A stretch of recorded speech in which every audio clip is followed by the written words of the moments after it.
Now, let's get the Borno State government reaction to this. Gusau is Special Assistant to Borno State Governor on Public Relations and Strategy. Thank you for joining us on TVC News at 10.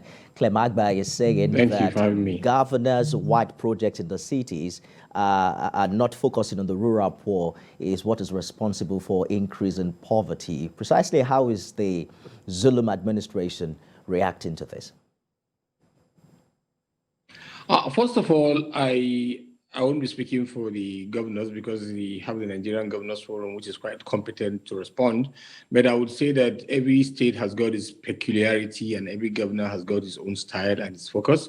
In Borno State, we are extremely lucky that we have Professor Babagana Omar Zulum. And I think one of the reasons for Zulum's extreme performance is the fact that he was commissioner for reconstruction, rehabilitation, and resettlement, and he knew what the problems were. He was always in the rural areas in terms of rebuilding Borno. He was part of all the rebuilding processes. He knew what the problems were. And as soon as he became governor, the first thing Zulum did was to go on needs assessment of all the communities across the state. After doing that, he planned. I think one of the reasons for Zulum's success is that he is a master planner. Anytime before every allocation, Zulum always has what the money will go into. I think that is one of the secrets, because when you don't have a plan, like he always tells you, if you don't have a plan, there is a room for you to go into into wrong spendings. So there is always a plan. Whenever money is coming, before the money comes, Zulum would have planned where the money is going. And of course, if you look at his style, Zulum will always tell you that the problems of Borno State are not in the state capital in Maiduguri.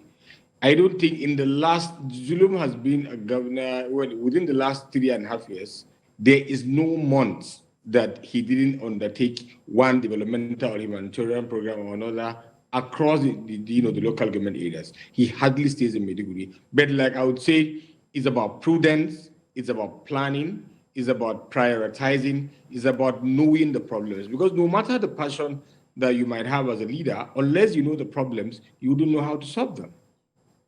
So you're saying that your principal is an exemption from Clem Agba's claim. But let's talk about the reported stride of the Borno State government in education despite terrorist attack on Western education. How much impact is government's effort making as it's still been reported that millions of persons still need emergency education in the North, Borno inclusive?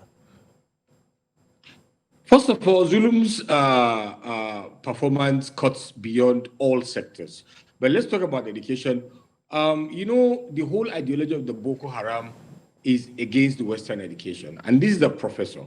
So it is like him versus the entire ideology of the Boko Haram. So, within the last 12 years, there is no sector that has suffered the destructions from Boko Haram as much as education. The Boko Haram has destroyed more than 5,000 school buildings within 522 primary schools, 38 secondary schools, and 2 tertiary institutions. When throughout the activities, one of the major focus is education. And of course, they have left behind over 52,000 orphans. Many of them are out of school. Most of the communities that they were attacked, many children, went out of school as a result of displacement. So within the last 3.5 years, the Zulum administration has constructed 24 brand new mega schools.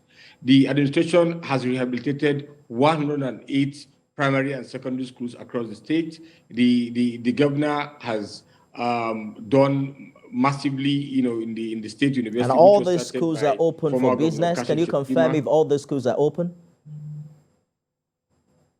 Yes, majority of them are open. Some of them are still being open, but I'm telling you, in fact, even most of the resettlement communities, part of the requirement, part of the steps that the governor takes in every community that is being resettled, one of the conditions, apart from hospitals, rehabilitation of water facilities, one of the conditions the governor ensures is to ensure that schools are reopened. There were schools in northern Borno, for instance, which were closed down since 2013, 2014. A lot of them are being opened. Of course, no, Southern Borno, the whole of Southern Borno, virtually all the schools are, are operational. Also in Borno Central, a number of them. And when the governor pays visit to any community, one of the first things he does is to pay surprise visit to schools. Part of what he does, he will tell you that the reason why private schools do well in comparison with secondary school is not about funding. It's about the lack of supervision in the public school system. I hear you, Mr. Gusau. Where some teachers are Indeed. Yes. Well, just 1 minute before I let you go, we're following the Borno State government frantic effort in resettling IDPs, occasioned by what you say is security in many parts of the state. But there's also huge concerns about the economic situations and implication of this resettlement. For instance, Human Rights Watch says the shutdown of IDP camps across Maiduguri has worsened the living condition of over 200,000 IDPs. Are you worried that this is also contributing to the poverty level that the minister was talking about? You see, the resettlement plan of Borno State is not just carried out by the state government alone. There are many stakeholders, including international NGOs. They are part of it. They monitor it. You would recall that when Zulum recently, there was a convergence of many stakeholders of the international community, including ambassadors in Garnam, in Mafa, where they went for resettlement.